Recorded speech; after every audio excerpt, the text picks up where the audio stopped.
अगर तुम लोगों ने हेल्स पैराडाइज देखी है तो तुम्हें पता ही होगा कि इस पूरी दुनिया के डेडलीस्ट क्रिमिनल्स को पकड़ के एक आइलैंड पे छोड़ दिया है एक इंस्ट्रक्टर के साथ। तो इन क्रिमिनल्स को यहाँ पे एलिक्सर ऑफ लाइफ को ढूंढना है और वापस लौटना है, लेकिन यहाँ से वापस लौटना इतना भी आसान नहीं है क्योंकि अभी तक इस एनिमे के बस 10 एपिसोड्स आए हैं और उसमें हमें इतनी ज्यादा डेथ देखने को मिल गई है कि मुझे लगता है वहाँ से बहुत ही कम ही कैरेक्टर वापस लौट पाएंगे। तो मेरे हिसाब से वहाँ से बस 8 ही कैरेक्टर है जो वापस लौट पाएंगे और मैंने उनकी एक लिस्ट बनाई है। नंबर 8 शियोन। ये बंदा थोड़ा जोरो जैसा लगता है। तो जो शियोन है वो 4th रैंक्ड आसेमोन है जो कि यामाडा क्लैन से बिलोंग करता है। हेल्स पैराडाइज में हमने कभी शियोन को फाइट करते हुए तो नहीं देखा, लेकिन इसे ऐसा दिखा है कि वो one of the strongest character हो। शियोन बहुत ही ज्यादा फास्ट है, ये तुमने देखा ही होगा जब उसने अपने दोनों स्टूडेंट को जिनके हमले से बचाया था, और जब उसके नेक पे बहुत ही डीप कट लगा हुआ था वो तब भी किसी तरह न्यूरोहाई को जिन के हमले से बचा के वहां से भाग जाता है। शियोन की ग्रेट स्ट्रेंथ और उसकी इंटेलिजेंस को कंबाइन कर देते हुए ऑलमोस्ट कंफर्म है कि वो शिनशिन क्यो से बच के बाहर निकल सकता है। Number 7 Yuzuriha, one of the death row criminals जिसे शिनशिन क्यो पे भेजा था। यूजुरिया ने प्रूव कर दिया है कि वो one of the extremely intelligent anime character है। यूजुरिया बिहेव अलग करती है और उसके माइंड में कुछ और चल रहा होता है और वो बस अपने खुद के सर्वाइवल के बारे में सोचती रहती है, जिसकी वजह से वो यहाँ से बहुत ही आसानी से बाहर निकल सकती है। इस बिहेवियर की वजह से वो किसी और के लिए अपने आप को सेक्रीफाइस तो करेगी नहीं, जिसकी वजह से वो इस चीज की वजह से तो मरने वाली है नहीं। हमने इसे कभी लड़ते हुए तो नहीं देखा, लेकिन जैसा इसका फाइटिंग स्टाइल है बहुत ही ज्यादा पावरफुल होगी। जिस हिसाब से ये अपने माइंड और स्ट्रेंथ को यूज करती है ये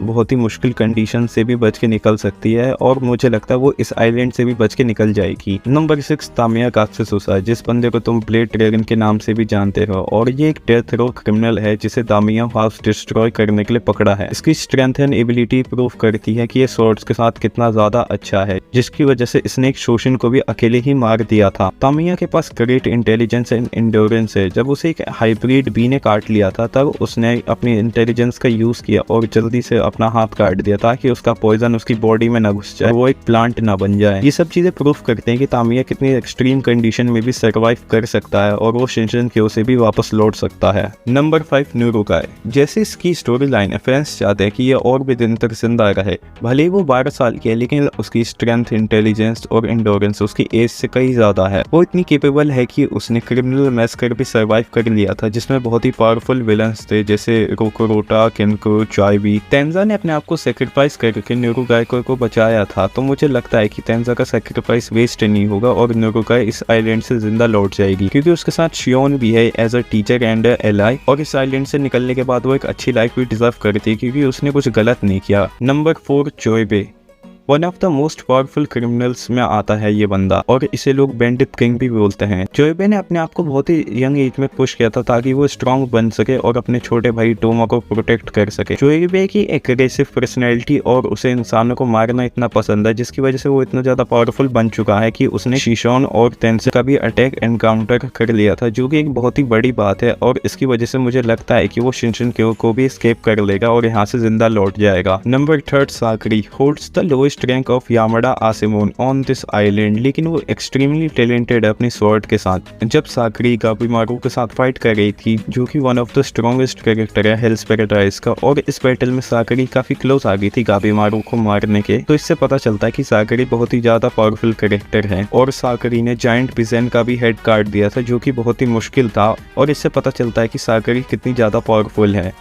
और जब तक उसके साथ गाबीमारू है तो ये बहुत ही मुश्किल है कि उसकी डेथ होगी और गाबीमारू के साथ रह के वो शिनशिन क्यो से भी जिंदा वापस लौट जाएगी। नंबर 2 द चीफ ऑफ इबाकुकुरे ओसा। ओसा शिनशिन क्यो में ट्राई कर रहे हैं कि वो एलिक्सर ऑफ लाइफ को ढूंढ सके। हमने गाबीमारू के फ्लैशबैक में देखा ही था कि ओसा फाइट कर रहे थे एलिक्सर ऑफ लाइफ के लिए, और इस फाइट में उनके सर और फुल बॉडी में ब्लेड ही ब्लेड घुसे हुए थे लेकिन उनपे कोई असर नहीं हो रखा था। और ये सब देखने के बाद पता चलता है कि ओसा बहुत ही आराम से इस आइलैंड पे सर्वाइव कर लेंगे और वहां से जिंदा लौट जाएंगे। और अभी ये उनकी रियल पावर तो हमने देखी ही नहीं है क्योंकि हमें तो बस छोटा सा एक फ्लैशबैक दिखाया गया था, और ओसा बहुत ही ज्यादा पावरफुल है। इसका अंदाजा तुम इससे लगा सकते हो कि जो उनका स्टूडेंट है गाबीमारू, उसकी पावर तो तुमने देखी हुई वो कितना पावरफुल है। तो गाबीमारू ने जो भी कुछ सीखा है वो ओसा से ही सीखा है, तो इससे पता चलता है कि ओसा खुद कितने पावरफुल होंगे, जो कि उन्होंने अपने स्टूडेंट को इतना पावरफुल बना दिया तो वो बंदा खुद कितना पावरफुल होगा। फर्स्ट पे आता है लीड कैरेक्टर ऑफ हेल्स पैराडाइज गाबीमारू। ये ऑलमोस्ट कंफर्म है कि वो इस आइलैंड से आराम से जिंदा लौटेगा, क्योंकि वो इतना पावरफुल है ही और इस बंदे ने टेंशन तक को ऑलमोस्ट मार ही दिया था अकेले ही। तो इससे पता चलता है कि इसकी पावर्स किस लेवल पे हैं और गाबीमारू को जिंदा लौटना ही पड़ेगा, क्योंकि उसे अपनी वाइफ से भी जो मिलना है। और जहां तक मुझे लगता है गाबीमारू अपनी वाइफ से मिले बिना तो मरने वाला है नहीं, और मेन लीड कैरेक्टर है उसकी इतनी जल्दी तो डेथ होगी नहीं, और खासकर मेन लीड कैरेक्टर की तो डेथ होती नहीं है ऑलमोस्ट जितने भी एनिमे हैं या फिर बाकी किसी सीरीज की बात हो, वो बस अपना सेक्रीफाइस करके पूरी दुनिया को बचाते हैं। लेकिन मुझे नहीं लगता ये अपने आप को सेक्रीफाइस कर देगा अपनी वाइफ से मिले बिना। तो इससे पता चलता है गाबीमारू कितना ज्यादा लॉयल है। तो ये लिस्ट यहीं खत्म होती है। तो अगर तुम्हें लगता है कि कोई और कैरेक्टर है जो यहाँ से जिंदा लौटेगा तो तुम वो कमेंट कर सकते हो उसका ना।